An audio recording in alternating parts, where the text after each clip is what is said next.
Chief of Becker's Hospital Review. The program will begin with a presentation, and we will have a question and answer session following completion of the presentation. You can submit any questions you have throughout the presentation by typing them into your control panel in the space labeled Enter a Question for Staff and clicking Send.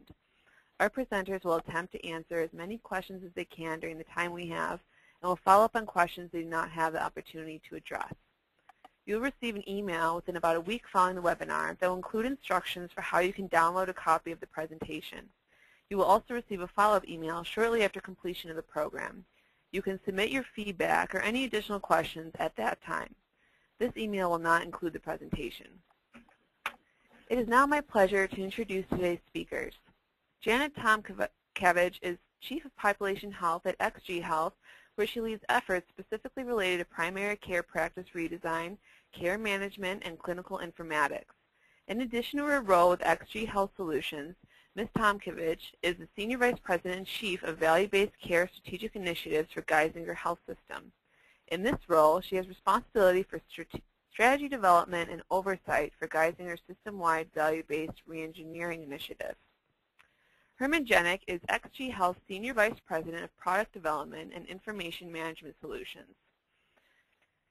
He oversees the ongoing design and development of XG Health's complete portfolio of product and service offerings. He is also accountable for the full breadth of XG Health's analytics and decision support, including strategy, requirements, tool selection, predictive analytics, testing, and user experience. Before joining XG Health, Herman was WellPoint's Vice President for Clinical and Financial Solutions, owning the enterprise information management and analytical strategy for all clinical functions as well as for actuarial and finance. Welcome, Herman and Janet, and thank you for speaking with us today about data-driven care management. It is now my pleasure to turn the floor over to Herman to begin today's presentation. Great, thank you. Greetings, everyone. Janet and I are delighted to share our experience with you around how we use data analytics to drive effective care management and population health. We're both deeply committed to the belief that data-driven decision-making is key to successfully managing any at-risk population. In our session today, we'll cover 4 topics. We'll address the critical role that data has in managing the cost and quality of care for our population, and discuss how we incorporate data into the various aspects of our care management work. In that, we'll highlight a key point that we both agree on, which is that it takes more than just tools and templates to do this right. It's a lot about change management and aligning processes to build a culture where staff get used to using population health data to regularly drive work. And finally, we'll talk about how to get started and where to focus for early success. I thought I'd start with an overview of how we typically approach data analysis to support care redesign and ongoing care management work, just so you have a basic framework in mind before we dig into details. I think that this basic framework works for just about any provider group or health system that is starting out to manage a population, whether they've joined a Medicare pilot or created their own ACO, or starting out by implementing population health practices for their own employees. We start at the left with an opportunity analysis for the at-risk population. This analysis focuses on a set of cost, utilization, and quality metrics, comparing the performance of the population at risk comparing the performance of the population we're looking at to risk-adjusted benchmarks. The goal of this analysis is to identify areas where cost savings and care improvement opportunities are the greatest. These findings will drive decisions on where to focus care redesign and care management resources. Once you've gone live with our population health strategy, we provide an array of analytics to support providers and health systems in their care management work. This array of analytics includes targeting and stratifying patients for interventions, routine cost, utilization, and quality reporting against established goals, providing patient-level insights to clinicians via dashboards, reports, and if available, pushing those right into care management systems or EHRs, measuring individual provider or provider group efficiency and quality, and tying those measurements to compensation, and then monitoring care manager operational performance. And periodically, signified by the gold stars on this diagram, we'll do a very formal outcomes assessment to measure cost savings and program ROI that answers questions like, how much did we improve patient health, how much did we reduce utilization and cost, and how should we update our care management or population health program or analytics or our care redesign activities to make ourselves even more successful. Now, if we go on to the next slide, To state the obvious, we can only produce valuable analytic insights if we get the data that we need. Ideally, we'd have complete, accurate, and timely submission of every type of clinical and administrative data to give us maximum insight into our population from the get-go. In reality, though, we find that we often need to start with a subset of this data because sometimes only a subset's available.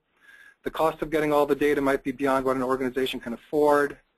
Legal barriers, real or perceived, can get in the way, and sometimes it's just time. Even when there are lots of resources, it can still take a lot of time to get all the different types of data together. So what we've done is to prioritize different types of data along a trajectory that aligns with implementing a health management program for an at-risk population so that we're focused on the most critical needs early and then can expand as we go along. So early on, especially during the opportunity analysis phase that I highlighted on the previous slide, the focus is typically on payer and sometimes ancillary data because we're working with a new at-risk population, and we have to know what the potential is to succeed financially as well as clinically. So for payer data, we're talking about medical and pharmacy claims. The pharmacy piece is really important. It's almost real-time these days, and it can tell us so much about patient health and risk. Eligibility data, including basic information about patient insurance benefits, and then descriptive data about providers. Now, while the payer data doesn't have the same clinical depth as the EHR, it has breadth. And so payer data can give you the full view of services that a population is getting, including those outside of your clinical network. And this is critical to getting a full financial view of your population. Ideally, we'd also get lab results because so many important gaps in care are driven from lab results that it's really helpful to be able to benchmark those quality metrics from the get-go. And then also health risk assessment data, or HRA. If you've got good health risk assessment completion, we want to take in that data because one of the best predictors of near-term risk is how a patient rates their own health. After we complete our opportunity analysis and move on to providing ongoing analytic support, we'd ideally like to have access to structured data from a care management system so that we can track which patients are engaging with our population health programs and which ones are not, what types of goals they've completed, and so on. EHR data obviously has huge benefits in terms of providing real-time insights into health status and treatment. Billing data can be used to supplement claims, and scheduling data is an important add-on to understanding the root causes for some utilization and access issues. And if we can get biometric results, we'll use those to expand what we know about a person's health status, watch how well a person is monitoring and improving their health, and quickly flag a need for intervention.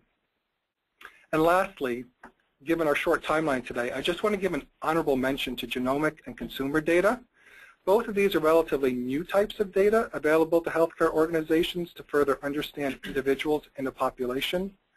The potential clinical value of genomic data, I think, is something we've all been following. And then consumer data, and here I mean data about an individual's demographics or purchasing behaviors, attitudes, and so on, literally sounded to many of us as a strange fit for healthcare.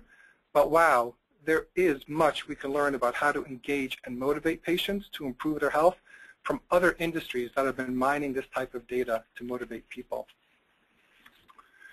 On to the next slide. Now, I don't want to give the impression that aggregating, cleaning, normalizing payer data is a breeze. We always like to say, when you've seen data from one payer, you've seen data from one payer. Some of the complexity we've encountered here includes data inconsistencies and challenges. Different entities have different layouts for the same data, and they frequently change the structure and content of data feeds without prior warning. Lack of consistent patient and provider identifiers needed to link all the data together to make it usable. And another example that comes to mind is important data gets dropped. For example, not all the diagnosis codes that come in on the claim may make it to the data feeds we're provided. Payers can be reluctant to release certain data. Payers sometimes don't want to share financial data elements with outside parties, and so there could be a protracted back and forth to get the needed data here. And many organizations want to mask or suppress data because of perceived interpretation of HIPAA or state regs, and you may need legal support to work through this. One mantra that I like to say is that the best way to get data clean is to start using it, even if you start with a few warts and imperfections. Sure. Our experience is that data gets cleaned up way faster once it's actually used to measure and reward people. Now, you can't be sloppy in how you do your reports and metrics. That has to be meticulous. But in our experience, you're going to find initially that a good part of the variation in performance has to do with underlying data issues, often driven by variations in documentation thoroughness and the ability to code properly. And to be sure that your data stays clean and reliable, you need a strong data governance program. When we think about transforming data into valuable analytics, we think of it in 3 stages.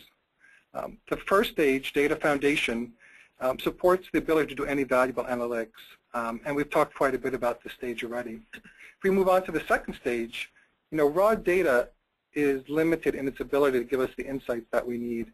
So once we've got a set of data that's accurate and complete, we do a lot to enhance and enrich that data to make it useful for population health analysis.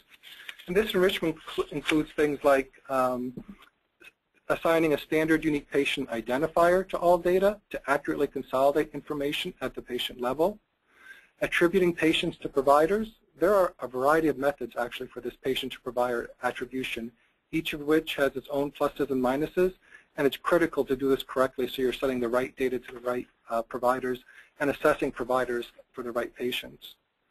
We apply a wide range of groupers, some of them very familiar, DRGs for hospital payments, et cetera. There's a lot of groupers out there for outpatient and ambulatory as well. We deploy a variety of predictive models, both off-the-shelf and customed.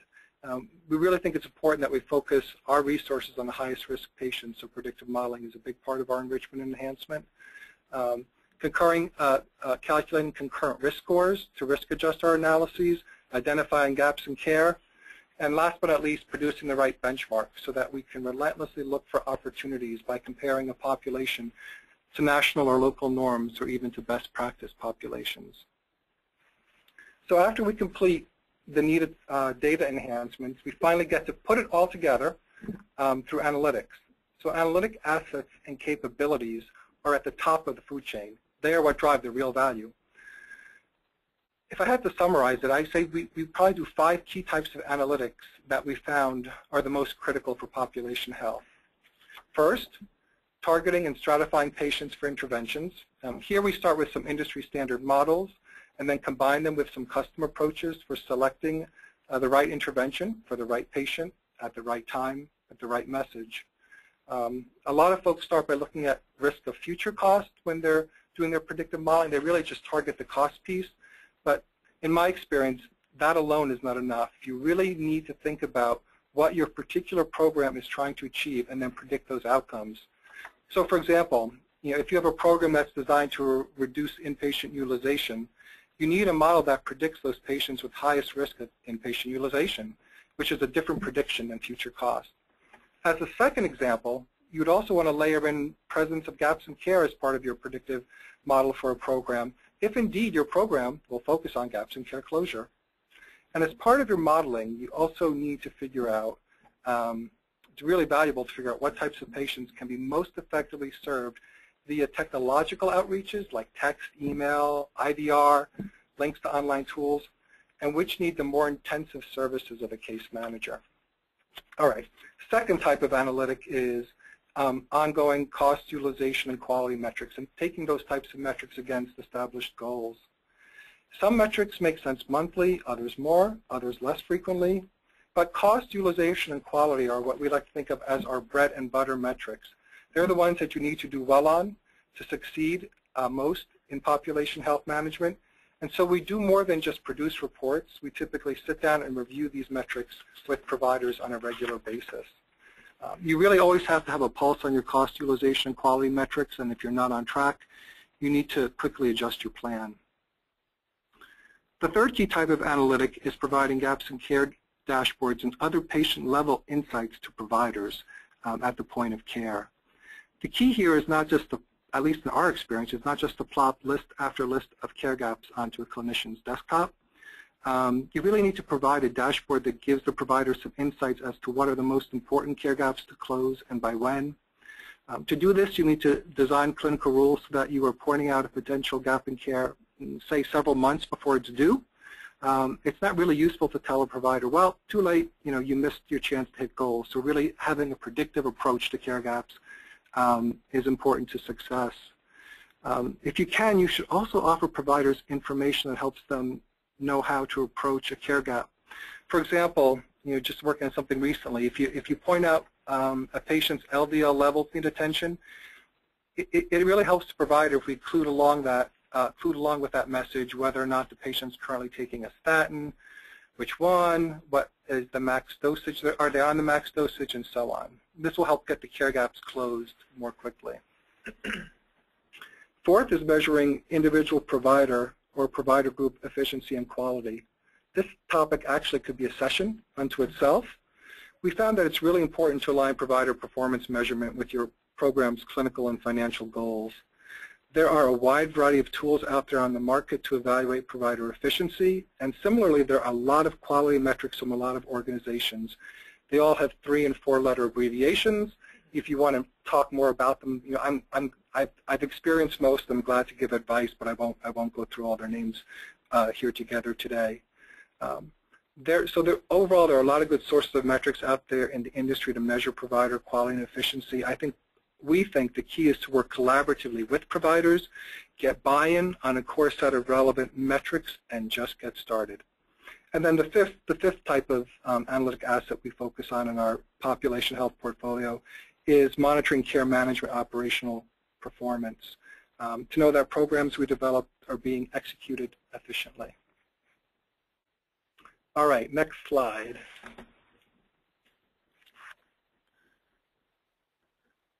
All right, I think we're going to take a pause before we dig into some more analytics to see if there are any questions.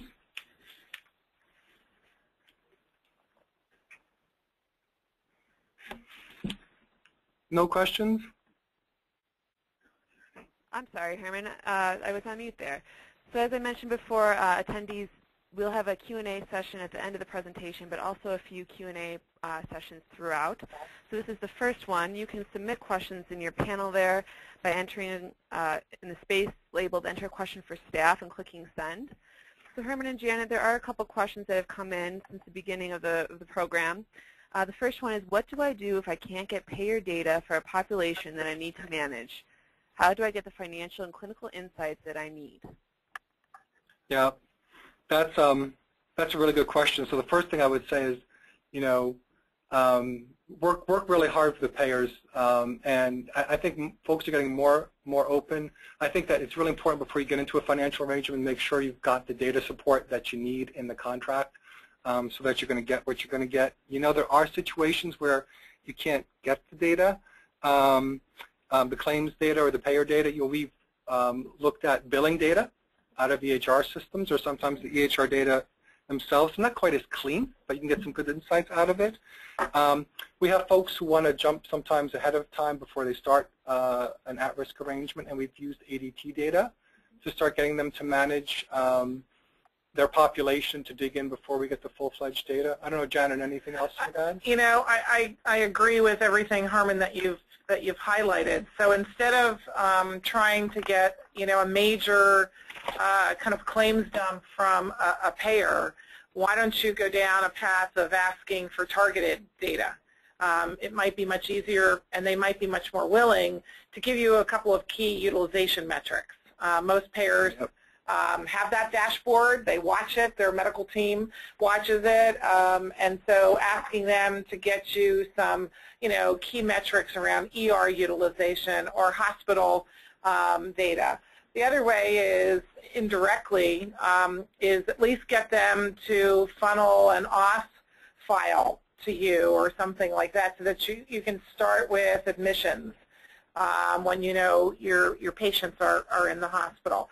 But I think leveraging the data that you have out of your clinic or billing or hospital billing system is also very powerful data.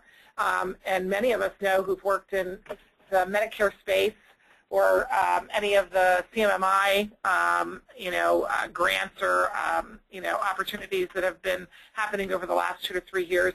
You've had to leverage your own clinical data to really serve as proxy. So again, look at ER, look at hospital admissions, because that data is very powerful data and will give you a good place to start.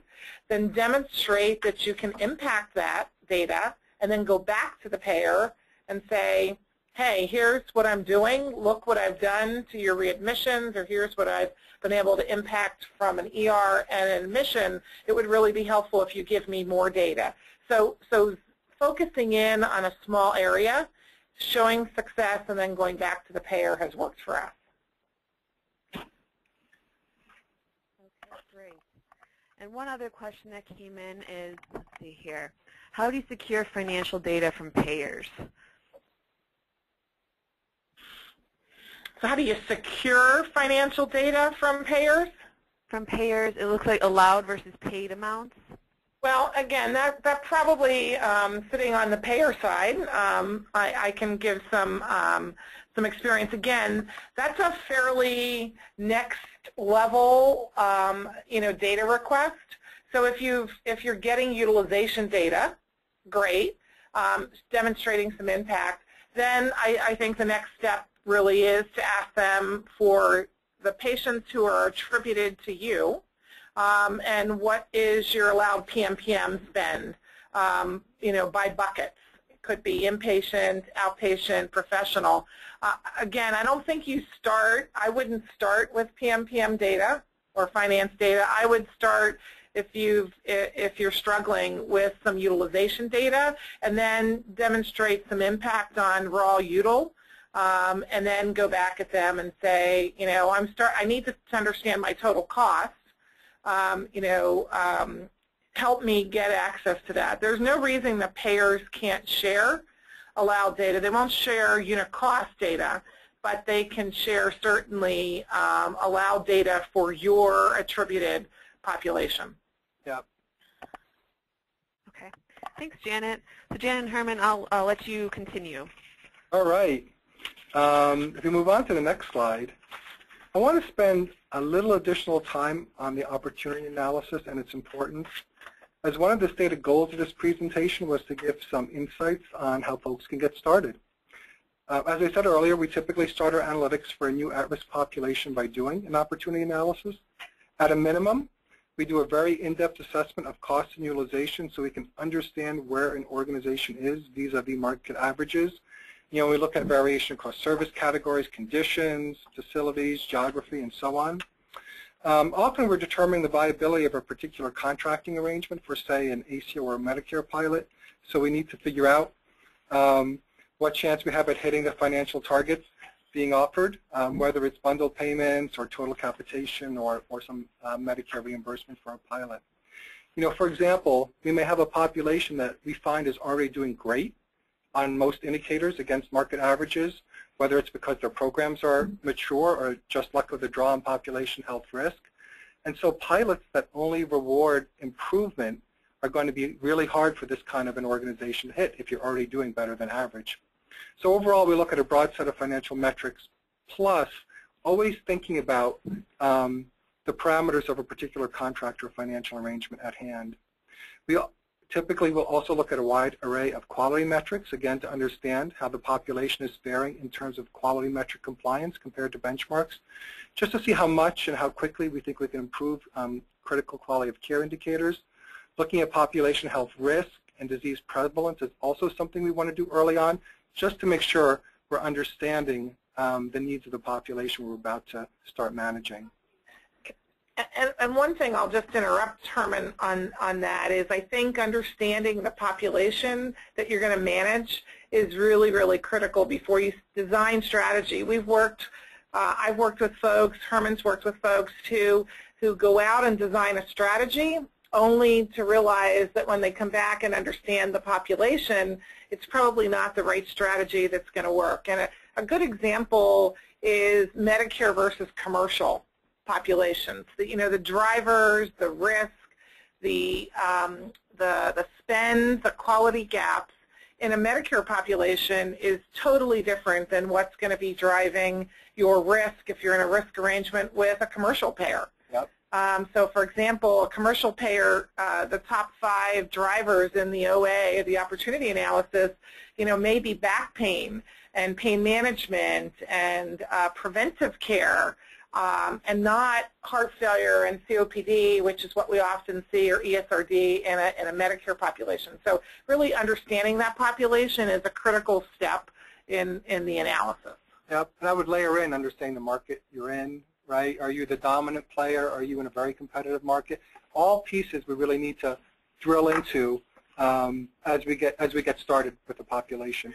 And Janet, as you were saying, I think there are some things we see across populations, like inpatient admits. We're always looking at inpatient admits and readmits. But in the Medicaid population, perinatal might jump out as a big thing to manage. And as you said, Medicare, you don't see SNF rehab and DME coming up on your commercial list to work on. But boy, if you get the Medicare folks, you better have a good handle on those things. So anything else in terms of high-cost radiology comes up sometimes? Radiology is a high in lots of populations, so I think it's a common theme. But I think shifting your ER, inpatient, outpatient focus is really important when you think about Medicaid versus commercial versus Medicare. Yep, yep. And in terms of thinking about how to address these opportunities, most often the answer is a combination of care redesign, ongoing care management, and further analytic support. So I think here I'm going to pause and let Janet talk a little bit about how we use data analytics to drive care redesign and care management. So I think if you flip to the next slide, I know we had a Q&A slide, but let's just go one more slide. Thank you. I think there's a couple of things. Herman's talked a lot about what I always kind of tease him is the technical side of data. And the fascinating side. I know, the fascinating side. I'm on the clinical side, and obviously taking data, and this is why we often say tools are just not enough, because you've got to leverage the data, and then you've got to leverage the knowledge about the population to design the strategy, really to optimize your outcomes. So what do we do with all this data? Herman highlighted the steps to acquisition, to cleaning the data, management of the data, all really, really important steps, because you've got to have, one of the things that I think as a clinician, we want to have some assurance that the data is right. All right, nothing worse than going down a rabbit hole and it's wrong.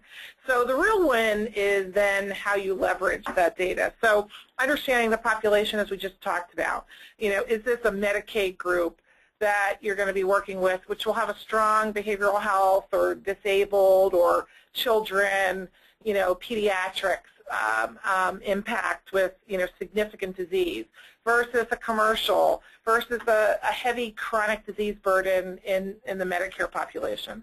And then you want to design the strategy that's, and leverage the right team to intervene. And then finally, you need to leverage the data to help you monitor. So an example of, leveraging the team, for example, in commercial, I would not suggest that you need a heavy case management model. You might need more of a health coach, health management model, because you've got this disease burden, in the 50 to 55-year-olds, the lifestyle health coaching that would be better served for your population than in a Medicare population where you might need a heavier case management team. And if you work in the Medicaid space, you need folks who can get on the ground and go find your patients, so leveraging a non-licensed, community-based worker or a social worker, behavioral health. So really, again, understanding the population, the data will then direct you in how you build your team. So it's critical first steps before you build your care management model. And then, finally, we believe that strong leadership is often either the savior and the solution, or it can be the biggest barrier, because if you really don't have strong leadership who knows the population, knows what success measures you're going to get measured against, and how you leverage your team, you'll really struggle. And then the final thing is having data and really leveraging data to monitor your performance, I think, is a critical element. So at the individual patient level, We all know you need that data for you to modify your care plan, your plan of care. We all use that. Clinicians every day leverage data every day at the patient level. But even more importantly, how do we modify interventions at the population level to shift? So a good example might be that more and more procedures are being pushed to outpatient. So, a few years ago, every hysterectomy got done on the inpatient side. Now most hysterectomies are getting done on the outpatient side. Gallbladders, all sorts of procedures. So are you looking at data around post-acute or post-ambulatory procedures? Are you looking at data to see, are your patients going to the ER now after ambulatory surgery like they often have done after an inpatient stay? So you'll start to uncover different nuances in the data, and you might need to modify your intervention for following post-acute ambulatory surgery patients. So there's just lots of ways that you really need to leverage this data to make you successful in the real world based on the changes that we're seeing in healthcare and based on the intervention that you provided. Next slide. And then just one last, comment that I'd like to throw out there, and then we'll take a break for a few more questions, is, just some lessons that we've learned when applying or incorporating analytics that we think are really, just kind of so paramount in supporting kind of effective care management. So an example in primary care, we leverage the data in our medical home strategy and started seeing all of these one-day hospital admissions. And, without that data to say, wow, one-day hospital admissions for heart failure, pneumonia, AFib, those are avenues now that you can step back and say to your primary care team, can we manage some acute cases of heart failure, COPD, AFib in the clinic? And if so, what systems of care do we need to support that management? So the data doesn't solve the problem, but what the data does is identify the opportunity. That opportunity then needs to be leveraged to really transform the care. And that's really what we have tried to do. And so I picked COPD, heart failure, and AFib as real examples because those are the things that we saw. Short stays. We build a system of care in the PCP office from, EHR support to care management training to physician training to, impact those one-day admissions, and what we saw were significant reductions in admissions. Another example is emergency department utilization. Data is so important there because what we found is that the day of the week and the time of day varies so tremendously by practice. I would bet all of you are thinking, well, it's weekend. Well, that's what a lot of misperceptions are, that ER rates are highest on the weekend when the clinics are closed. What we have found is it really varies by primary care site. Monday morning is a blip on the radar because people need excuses to go back to work if it's a commercial population. But I will tell you that it can vary significantly by primary care site, and you need to understand it by primary care site, and you may need to deploy different strategies based on the practice itself. And then the final example that I like to highlight is in Medicare, we know that a common driver of readmissions is nursing home readmissions. 30-day readmits for Medicare is about 30% for patients who go to a SNF or a skilled nursing facility. And what we heard when we go out to nursing homes to try and target better transitions, well, it's the hospital's fault. The transition, the handoff is poor. But what the data uncovered for us is that there was a bump in readmits in that first 5 to 6 days in the SNF, but 20% of readmissions were happening at the end of the SNF stay, so anywhere from day 18 to 20, but from the SNF to home transition. Without data, our core strategy to focus on SNF readmissions would have failed, because we would have only focused on the hospital to SNF transition and not the SNF to home transition. And so again, leveraging your data in your day-to-day operations so that you can drive redesign is just a critical element. So I'm going to pause. I think it's a good time if we pause and ask for questions. Definitely. Thanks, Janet. So a question came in here. If there are multiple problem areas identified on the opportunity analysis, what criteria is used to determine where to start? Okay, we'll compare notes, Janet. Okay, that's a great question. So first off, I'll confirm that there will be lots of different things that typically come up. You know, the obvious first place to start is we always look at the financial potential of a particular opportunity against benchmarks. You know, areas where you're really performing, you know, far below a particular benchmark usually signifies, hey, I can make a lot of impact here quickly. You know, then there's a lot of operational things. So how fast do we think we can make a change? Is there a champion? Is there a commitment in a particular area to really want to work on this versus another area maybe is not as interested? You know, is there a barrier? I guess barriers would be the last thing I would mention. You know, one area you might have the right expertise or even funding to work on. Another area is just it's $1 million solution, and even if you can make $2 million from the $1 million solution, no one has $1 million. You know, we'd move on to something else on the list. So I would just add two things to that. One is what are the areas that you're being held accountable for in your strategy. So if you're in a results share with managed care or, you know, a payer, what are the areas that they are going to measure you on? So I think that's important and really important, and you need to make sure your data focuses on that.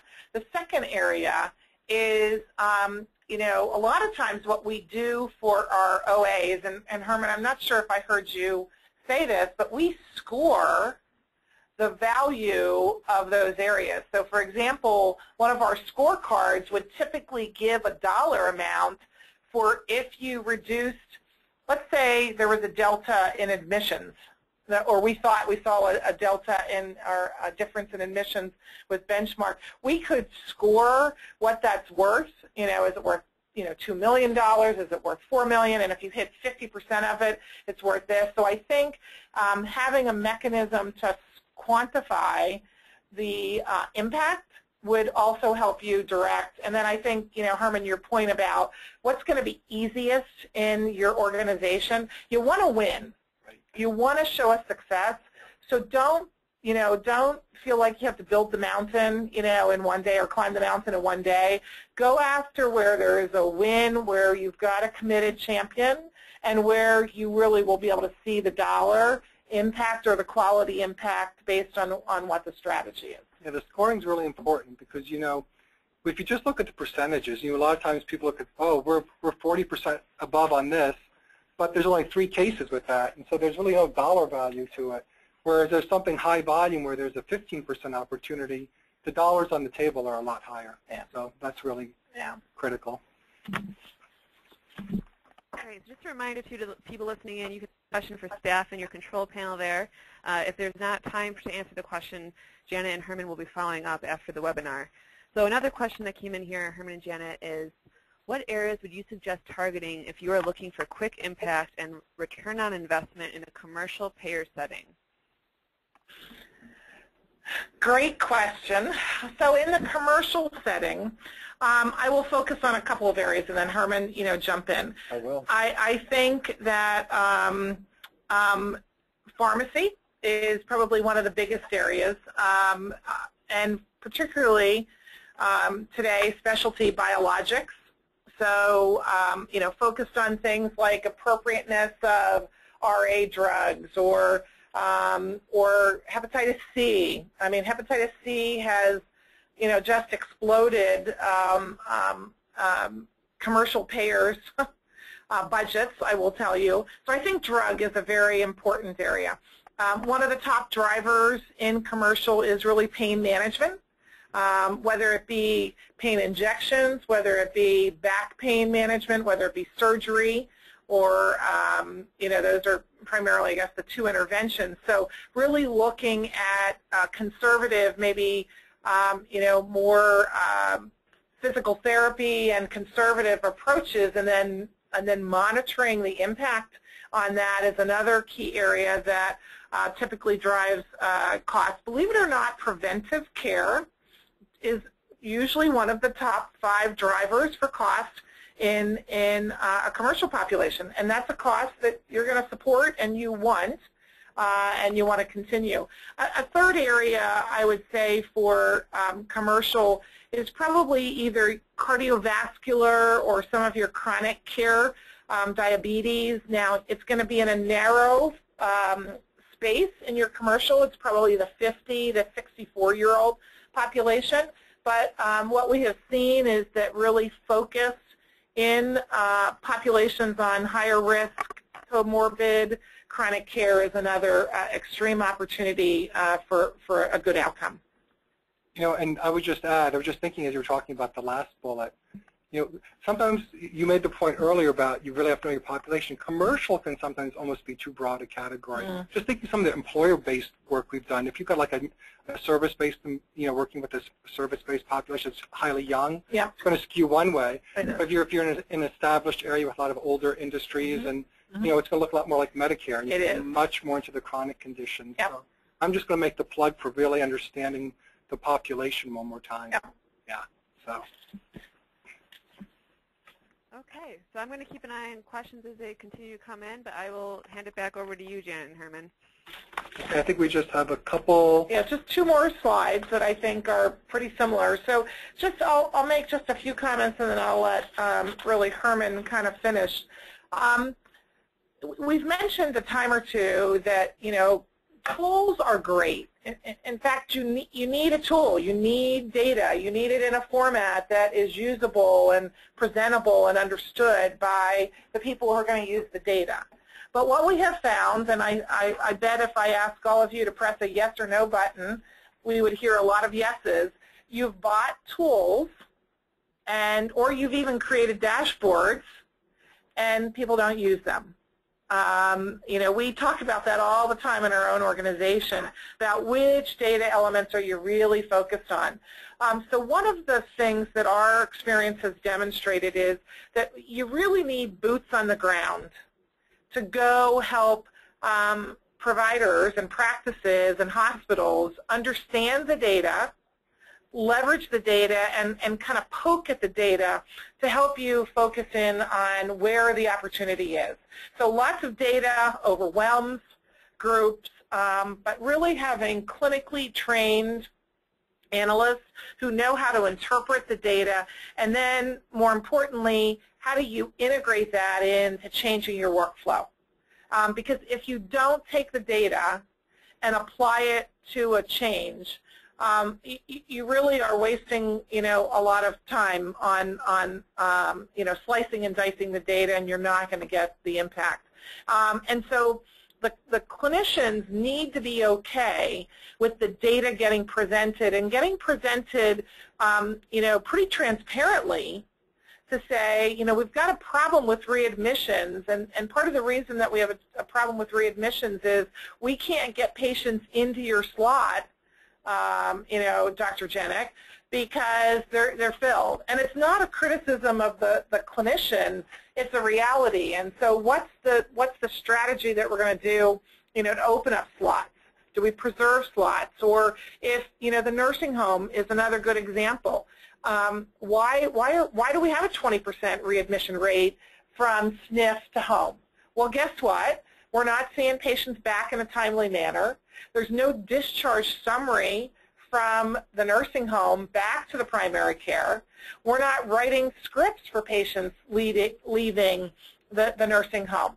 So you have to take the data, focus the light on the problem, and then the team has to be very willing to redesign, take that data and redesign the workflow. And then you redesign your workflow, and you once again count on the data to come back to the team to tell you if the workflow redesign is working. That's iterative, rapid cycle change that is really important, and if you don't have data, you can't do that. So if we go to the next slide, it's a similar message. The tight pairing of clinical and analytic is really a key part of our strategy that we've seen work effectively to make the kind of changes we want to see. And at first we really thought, well, you can just send reports, but no, you really need to have clinical analysts paired together with the clinical team, sitting down, reviewing data, identifying issues, determining root causes, and coming up with solutions. Sometimes I had the opportunity not too long ago to see an initial meeting, and the clinical staff is wondering what on earth is a PMPM that folks are talking about, and the analytical staff is like, what is CKD again, right? But by the end of year one, they're a tight team working really closely together, and the tightness I think is important. The one thing that I see that is really valuable is that it's a cultural change. The analysts almost become part of the team, and the clinicians feel comfortable asking when they start asking ad hoc questions to the analysts. You're in, right? You've made the transformation because people want more data even than what you're giving them. So embedding analytics into the cultural practice is really a big part of what we've done. All right, I think we've got one more slide. Do you want to pause for questions here, or you want us to finish our one slide before we? Do you want to go ahead and finish that one slide, and then we'll just end with a bunch of questions, because there are quite a few that came in. All right. How to get started. I got 5 on my list. Do you want me to go first? All right. Here's when I really think of early success, it's going to reiterate a few things I've already pointed out, but one is if you can, start your foray into population health with a pilot or a limited population so that you can thoroughly understand what it means to be managing risk at an in-depth level before taking on a large amount of risk. I'd say the second item would be determine what data you can get your hands on, given the time and money you've got, and with whatever data you have, do a really good job on the analytics and start using it, and make some noticeable quick wins, some real changes. More will come. I would say that determine how many analysts you want to hire and who will manage them versus what kind of analytic services you want to procure externally. Groups really vary on this. Some organizations really want to hire their own team of analysts and manage them. Others are like, wow, we don't really have the capacity to manage and hire those folks. Do you want to work with another organization? I'm going to tell you, as the economy gets better, one thing I've really noticed is that good clinical analysts are getting harder and harder to find. Fourth item I had was create a culture focused on the relentless search of opportunities. As you said, Janet, the opportunity is what you give the clinician to take it from there to really know. It's got to be relentless. You can't just get the low-hanging fruit and stop. It's got to be a monthly, at least, type thing that you're always looking for. And then last but not least, I think especially early on, you need those champions. You need some leadership folks who can model the behavior of what it's like to be in a data-driven culture.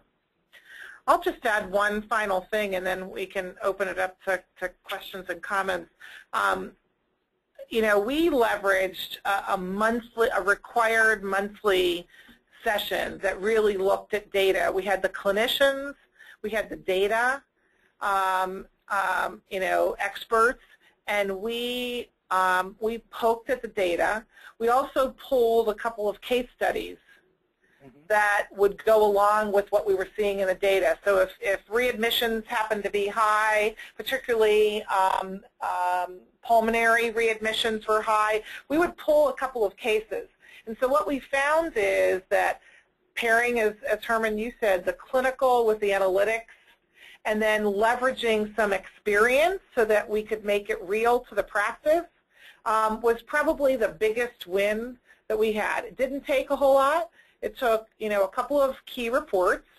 It took the commitment of the physician leadership, the case managers, the analytic team, and the willingness for people to have their experiences reviewed in the group with, again, no fingers pointing, no blame, but with this notion of how do we redesign so that this doesn't happen? What's the system of care that we can create that will make this more successful moving forward? So those are the things that I agree totally with what Herman said, and then I think just this culture of meeting, discussing, looking under the covers and developing a strategy that supports success time after time. Great. So we have quite a few questions that have come in, so we'll devote the rest of our time here to those. Janet and Herman, one that came in here, I'm interested in your opinion or your thoughts on this one. It pertains to physicians. So what mechanisms do you use to train or communicate with physicians about the data? So I'll take a first stab. I think Herman highlighted it a little bit. There is this necessary curve that you've got to get physicians. Physicians like data. In fact, they respond to data. And physicians want to do well. So those three messages I think are important. When you get into this type of data, however, it may not be data that physicians have been exposed to. So Herman made the comment that, some people don't know what PMPM means. Literally, they don't. They don't understand it. And then, they don't understand where it comes from. So understanding that the elements that are within the data. So even just something as far as what's in inpatient utilization, what does that mean? What's in outpatient utilization buckets? What's in the professional bucket if you're thinking about claims? And how do we account for, in the PMPM, how do we account for benefit changes? So just helping them to understand. So it may take several sessions. What we found in our early work with Medical Home is that it took about 6 months of bringing our common reports and explaining the data. And showing them, trends and understanding how do you look at, year over year matched, kind of time periods. All of that takes time, and so you really just need to have an analyst and a clinical person who understand that, who can translate it to the providers, and then those physicians will start to ask the questions, and they'll want more. And as Herman said earlier, when they start asking for more, then they're starting to understand the data. It just takes time. Yeah, I was just thinking about, when we hire new analysts, a lot of them come from financial backgrounds, maybe insurance backgrounds, and I always tell them, your job isn't reporting analytics. Your job here is teaching reporting and analytics, and the teaching part is really critical to make this work. And you need to find those kinds of analysts to work in population health that really like to get out there and be with people and teach. So. Great thought. Another question here is about your approach to data integrity. Is it the get it right before you move forward approach, or is it more you throw it against the wall and then you clean it up afterward? It's some of both. We've gone back and forth on this. I think that, with whatever data you have, you got to make sure you know what you got. And we spend a lot. There was a bullet on data governance, and I'm glad if someone calls me up, I'll talk for 50 minutes on data governance. You've got to be sure that your reports and your analyses are impeccable. You can't go out to a provider and have them say these metrics are irrelevant or I calculated the metrics wrong. But I think if you wait for perfect data, you'll never start. So you'll go out there and say, gosh, you know what? We only got 6 months of pharmacy data, but here, let me explain how this is still valuable to you. Another way that things come up is sometimes you go to a provider group and they're lower than everybody else on the metric, and you just know it's because of either coding or documentation. And you have to have that honest conversation. I spent many years as a HEDIS auditor. Janet, close your ears. Okay. I know my clinical folks always like to say that a lot of the improvements are clinical programs, but a lot of it really came from folks understanding how documentation and coding goes together with your results. Right. So, I think it's a balance, but I think you go out there knowing what your data warts are, but you don't wait for every wart to heal, otherwise you'll never start. Great, and then you mentioned this about perfect data, but another question that came in was any examples you and Janet have about how to manage or best manage data inconsistencies? Yeah, so that could be interpreted a bunch of ways. But data coming in from, let's say, data coming in from multiple sources, to really understand a piece of data. Just because someone mapped a particular field from one data source, allowed amount from one place, from one payer to allowed amount from another payer, everybody calculates these things differently. Same thing with like EHR data or even clinical case management data. You can have, 3 different teams using different fields for different ways. So if you really want to understand the provenance of data, I think you have to go back to the source and really understand how the data was created. And I see that step skipped a lot. And I think it results in a lot of inconsistencies that leave people scratching their heads. So I would recommend that, before combining data from across a lot of different places, you really take the time to understand how it was created. Okay, and then this is probably a good question to end on. How do you measure the success of your care management processes? Any signs you should look for success? So, again, so there's a couple of things. I like to have basically 2 sets of reporting or outcomes. One is the operational outcomes, because you can't probably drive to the population outcomes if you don't have a solid process. So, caseloads are important, but, understanding, acuity of the patients. So if you have, nurses who are only focused on commercial versus Medicare versus Medicaid, they may have different caseloads. So understanding their productivity, their what I call reach rate or engagement rate. So how effective are they at getting patients to engage in their interventions? So I think those are important. And then, some of the interventions that they're doing. What are they spending their time doing? What interventions, what care gaps are they closing? Those are all good process metrics that help you have some sense of reliability across all of your case managers. The ultimate is, I want to see what impact they have on the population. So I'm gonna look at hemoglobin A1Cs. I'm going to look at readmission rates. I'm going to look at all-cause admission rates.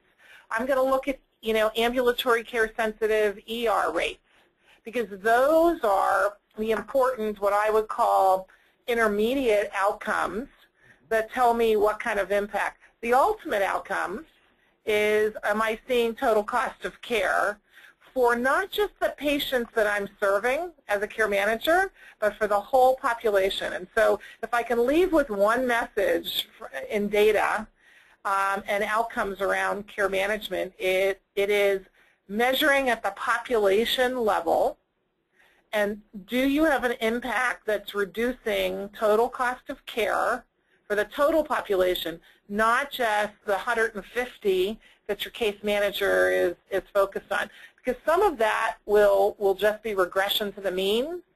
But if you look at a population outcome, you will get, I think, a lot more assurance that your program is driving the population in the direction you want it to go. Agree completely. And I think part of what we do, too, is put out a calendar of expectations. So you're going to have some of those process metrics available really quickly. There's some of your utilization metrics. It takes 4, 5, 6 months of data to really have useful utilization. And then before you can do that full-blown ROI study, sometimes it takes about a year of experience before you can apply all the controls and methods you want. So you also need to set expectations with folks as to what analytics are going to be available at when, so people don't ask you for your ROI study at the 3-month point. Right. So. Great. Thank you both. So to attendees who did ask a question that we did not get to, Janet and Herman will be following up after the webinar. So Janet and Herman, thank you so much. That was an excellent presentation. And thank you to all those who listened in today. We look forward to having you join us for future webinars. This concludes today's program. We hope you have a wonderful afternoon. Thank you.